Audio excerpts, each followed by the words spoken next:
The political fight over the Iran strike is intensifying tonight. The Speaker of the House says she will try to limit the president's war powers. He says his Twitter posts are all the notification Congress needs.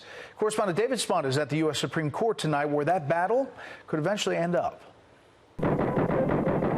When it comes to war, the Constitution has conflicting messages. Article 2, Section 2 states, quote, "The President shall be Commander-in-Chief of the Army and Navy of the United States." But the Commander-in-Chief has limits. Article 1, Section 8 says Congress alone has the power, quote, "to declare war."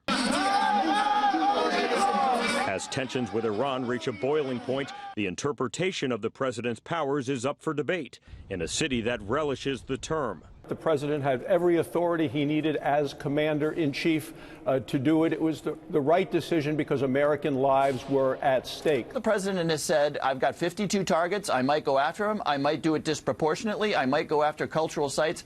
That is war. That is not a response to an imminent threat. Yesterday, the president put out this tweet announcing his potential plans to strike Iran. Quote, "Such legal notice is not required, but is given nevertheless." The president's tweet just doesn't make a lot of sense. Scott Anderson served under President Obama and was the legal advisor to the U.S. Embassy in Baghdad.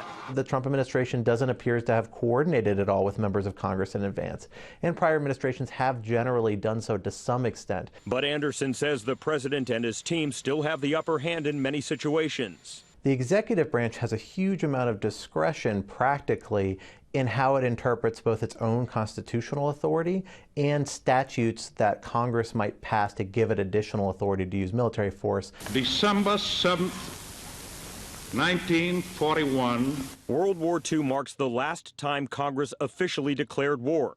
In 1973, Congress passed the War Powers Resolution, which requires the president to notify Congress within 48 hours of sending troops into hostile territory. Following the 9/11 attacks, Congress passed the Authorization for Use of Military Force, giving the president broad authority in specific cases. The AUMF, as it's known, has been used 41 times in 18 countries. The Supreme Court has never ruled directly on the president's war powers before. Legal experts say that is by design to keep justices out of the fight. But hey, Brett, it's the Supreme Court. Anything could happen behind me. Back to you. David Spunt, live outside the Supreme Court. David, thank you.